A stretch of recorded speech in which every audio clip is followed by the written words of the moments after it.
बिस्मिल्लाहिर्रहमानिर्रहीम। अस्सलाल्लाहु अज़ीम रब्बिल अर्शिल अज़ीम यशफ़ियक या शाफ़ी व काफ़ी व आमीन। अस्सलाम वालेकुम, मैं हूँ आपका health coach doctor Syed Faisal Jilani. आज आपसे बात करेंगे कि सरमाई उदासी क्या होती है या ये क्यों होती है, इसकी क्या अलामात हैं और इस पर कैसे काबू पाया जा सकता है। आप भी शायद सोच में पड़ गए होंगे कि सरमाई उदासी का मतलब क्या है। असल में अंग्रेजी का एक लफ्ज़ है जिसे विंटर ब्लूज़ कहते हैं। अब मेरे इल्म में नहीं कि विंटर ब्लूज़ को उर्दू में क्या कहते हैं, इसलिए मैंने इसका तर्जुमा सरमाई उदासी कर दिया है।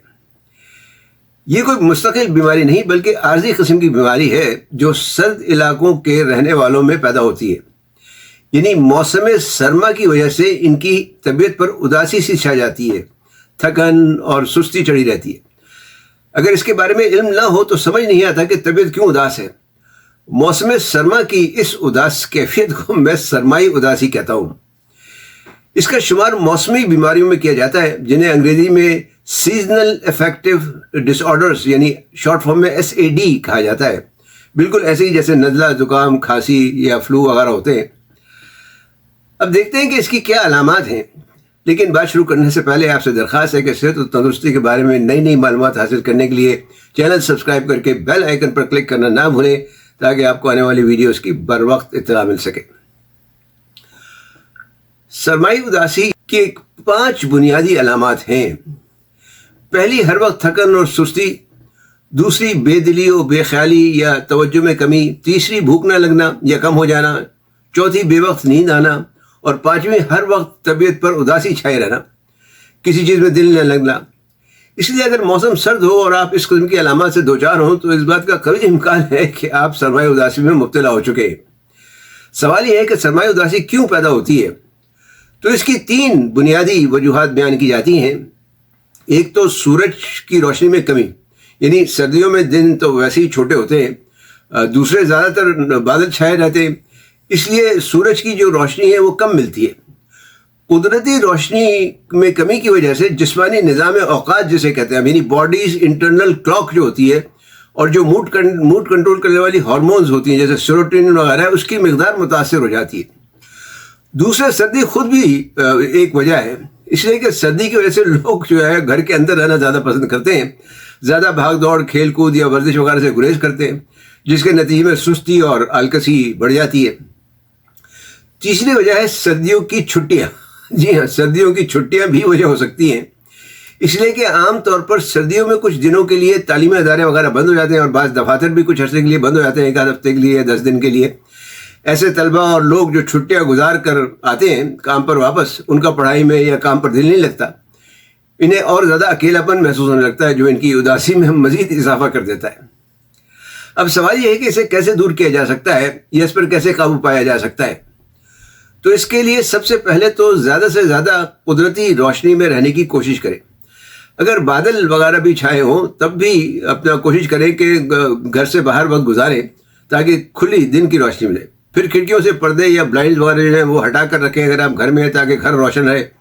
अगर हो सके तो घर में ऐसी लाइट्स इस्तेमाल करें जो सूरज की रोशनी से मिलती जुलती होती हैं, जो सन लाइट से मिलती जुलती होती हैं। ये लाइट सेरोटोनिन लेवल बढ़ाती हैं। दूसरे ये कि फ़ाल रहें, यानी एक्टिव रहें, रोज़ाना किसी भी किस्म की वर्जिश ज़रूर करें। वर्जिश जो है वो सुबह आपकी तवानाई में इजाफा करती है। रोज़ाना दिन में कम से कम आधा घंटा वर्जिश करने के लिए ज़रूर निकालें। योगा, स्ट्रेचिंग, ताई ची या ची कॉन्ग या की गोंग किस्म की वर्जिशें घर पर भी की जा सकती हैं। तीसरे, सेहतमंद ग़िज़ाएँ खाएँ। सेहतमंद ग़िज़ा का मतलब महंगी ग़िज़ा नहीं बल्कि हरी सब्जियां हैं जैसे दालें, भूसा मिला हुआ आटा है, भूरे चावल हैं, सर्दियों में होने वाले फल फ्रूट वगैरह हैं, ओमेगा 3 फैटी एसिड्स वाली ग़िज़ाएँ जैसे मछली वगैरह या इसका सप्लीमेंट वगैरह आप ले सकते हैं। चौथे, अपनी नींद के औकात तय कर लें और उन पर फिर अमल करें ताकि जिस्मानी साथ जो है आपको वो दुरुस्त हो सके, यानी बॉडीज़ इंटरनल क्लॉक जो है वो रेगुलेट हो सके। सोने से पहले टीवी या फ़ोन वगैरह का ज़्यादा इस्तेमाल ना करें क्योंकि ये नींद की जो हार्मोन मेलाटोनिन होती है उसमें रुकावट पैदा करते हैं। 5वें, दोस्तों और अजीज़ अकारिब से मेल जोल जारी रखें, बल्कि ज़्यादा रखें। इससे अकेलेपन का एहसास दूर होता है। हो सके तो किसी समाजी काम में हिस्सा लेना शुरू कर दें। सर्दियों के खेलकूद में हिस्सा लेने से भी काफ़ी फ़र्क पड़ सकता है।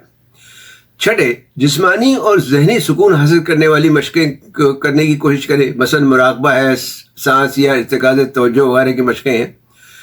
ساتویں، اپنے کمرے اور گھر کو پاک صاف اور سلیقے قرینے سے رکھیں۔ بہت زیادہ پھیلاؤ یا ابتر حالات جو ہے وہ ذہنی دباؤ میں اضافے کا سبب بن سکتا ہے۔ اگر یہ سب کرنے کے بعد بھی اداسی اور سستی میں کمی نہیں آتی اور آپ کے کام کاج میں رکاوٹ پیدا ہونے لگتی ہے تو اس کا مطلب ہے کہ بہتر ہے کہ ڈاکٹر سے آپ مشورہ کریں، وہ زیادہ بہتر ہوگا۔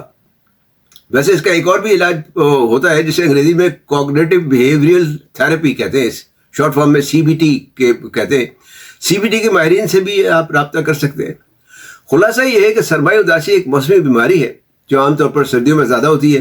آج کل چونکہ سردیوں کا موسم ہے، اس لیے اگر آپ کسی سرد علاقے میں رہتے ہوں اور آپ کو ہر وقت اداسی، تھکن اور سستی محسوس ہو رہی ہو تو اس بات کا قوی امکان ہے کہ آپ کو سرمائی اداسی ہے۔ اس پر قابو پانے کے لیے جو باتیں ہم نے کی ہیں، مثلا قدرتی روشنی، ورزش، صحت مند غذا، وقت پر سونا، جاگنا، میل جول، ذہنی سکون کی مشقیں اور صاف ستھرا ماحول آپ کی مدد کر سکتا ہے۔ امید ہے یہ معلومات آپ کے لیے مفید ثابت ہوں گی۔ انہیں اپنے دوست احباب سے بھی شیئر کریں۔ علم پھیلانا بھی اس صدقہ جاریہ ہے۔ ویڈیو دیکھنے کا شکریہ۔ لائک اور کمنٹ کرنا نہ بھولیں۔ صحت مند، تندرست اور شاد آباد رہیں۔ والسلام علیکم ورحمۃ اللہ وبرکاتہ۔